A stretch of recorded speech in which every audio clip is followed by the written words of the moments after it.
Baik ya, cikgu akan tunjukkan beberapa not yang ada dalam lagu ni ya. Saya tengah rekod. Jadi rakaman ni cikgu akan share dekat awak nanti ya. Nanti bila-bila ada masa nanti, hari ni, esok awak latih je. Okey? Ni Bapa Ku Pulang. Pinjam jap.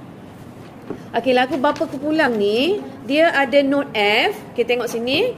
Note F ya. Okey, awak ikut je cikgu ya, boleh? Note F dulu. F dulu. Satu note je, satu kiraan. F saja. Baik. Lepas tu note yang kedua, dia ada 4 note je ya. Okey, G.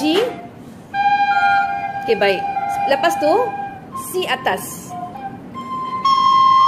C atas ya. Okey, C atas.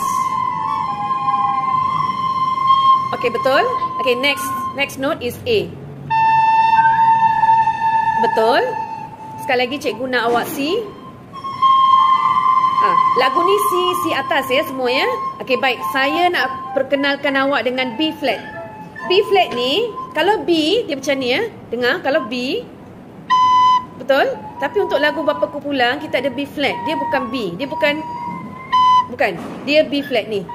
Awak tutup ni satu. Abang awak bagi tahu. Tadi awak pandai penjarian tadi, awak tutup berapa?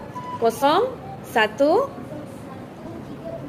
Ya, 3 dan 4. Yang tengah ni kamu kosongkan.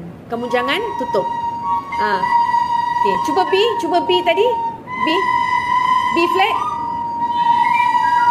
Slow. Tu. Sebut tu. Lidah sebut tu Okey, betul. Baik, sekali lagi B.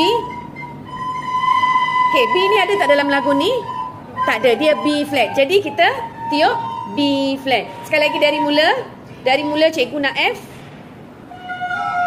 G. C atas.